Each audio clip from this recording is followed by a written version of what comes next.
तो हाल ही में asteroid 2026 HJ1 को लेकर काफी बातें हो रही थी, है ना। हर तरफ एक ही सवाल था कि क्या धरती को कोई खतरा है। चलिए आज इसी खबर की तह तक चलते हैं और देखते हैं कि सच्चाई आखिर है क्या। तो सवाल उठता है, आखिर इसे इतना खतरनाक कहा ही क्यों जा रहा था? मतलब इस खबर ने इतना तूल पकड़ा क्यों?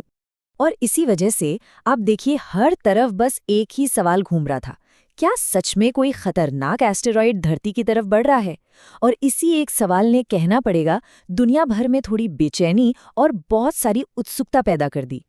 अच्छा, तो जिस एस्टेरॉयड की बात हो रही है उसका नाम है 2026 HJ1। अब जरा इसके साइज और स्पीड पर ध्यान दीजिए। साइज है लगभग एक बस जितना और स्पीड हजारों किलोमीटर प्रति घंटा। तो आप समझ ही सकते हैं कि इन्हीं आंकड़ों की वजह से ये खबर आग की तरह फैली। लेकिन अब आते हैं कहानी के सबसे जरूरी हिस्से पर कि भाई असलियत क्या है। चलिए इन सारी अफवाहों को एक तरफ रखते हैं और समझते हैं कि टक्कर का असली खतरा कितना है। तो फिर सबसे बड़ा सवाल तो यही है ना, कि अगर ये इतना बड़ा है और इतनी तेज रफ्तार से आ रहा है तो असल में हमें इससे डरने की जरूरत है भी या नहीं? खतरे का लेवल है क्या? तो इसका सीधा, साफ और एक शब्द में जवाब है नहीं। जी हाँ, बिल्कुल नहीं। इस एस्टेरॉयड से धरती को किसी भी तरह का कोई खतरा है ही नहीं। और देखिए ये बात सिर्फ हवा में नहीं कही जा रही है।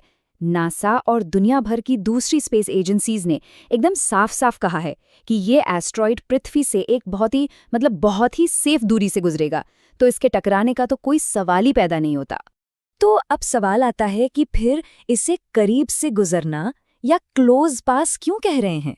देखिए, अंतरिक्ष विज्ञान में क्लोज पास एक टर्म है।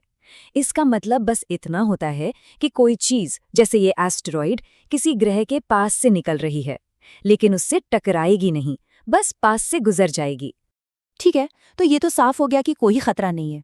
लेकिन फिर एक और सवाल दिमाग में आता है ना, कि अगर खतरा है ही नहीं तो फिर वैज्ञानिक इस पर इतनी पैनी नजर क्यों रखे हुए? आखिर चल क्या रहा है? इसके पीछे असल में 3 बहुत बड़े कारण हैं। सबसे पहला तो है भविष्य के खतरों की तैयारी। देखिए, आज हम ऐसे एस्टेरॉयड्स को ट्रैक करते हैं, तो कल को अगर कोई असली खतरा आता है तो उससे कैसे निपटना है, इसकी तैयारी होती है। दूसरा, हमें अंतरिक्ष के बारे में नई नई बातें सीखने को मिलती हैं। हर ऐसी घटना हमें हमारे सोलर सिस्टम के बारे में कुछ नया सिखाती है। और तीसरा और सबसे जरूरी, हमारी अपनी सुरक्षा। ये सारी रिसर्च हमारे प्लैनेट को भविष्य में बचाने की हमारी काबिलियत को और मजबूत करती है। अब चलिए इस एक घटना से थोड़ा हटकर एक बड़ी पिक्चर देखते हैं। असल में ये कोई बहुत अनोखी या डरावनी बात है ही नहीं। ये तो अंतरिक्ष में होने वाली एक आम सी घटना है। आपको ये सुनकर शायद थोड़ी हैरानी हो, लेकिन हर साल हजारों छोटे बड़े एस्टेरॉयड्स पृथ्वी के पास से गुजरते हैं।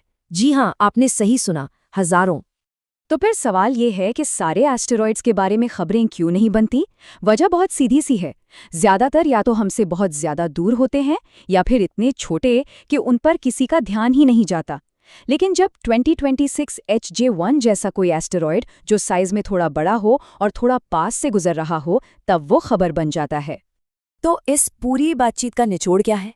निचोड़ बस इतना है कि ये कोई खतरा नहीं है, बल्कि ये एक वैज्ञानिक घटना है, एक मौका है कुछ नया सीखने का।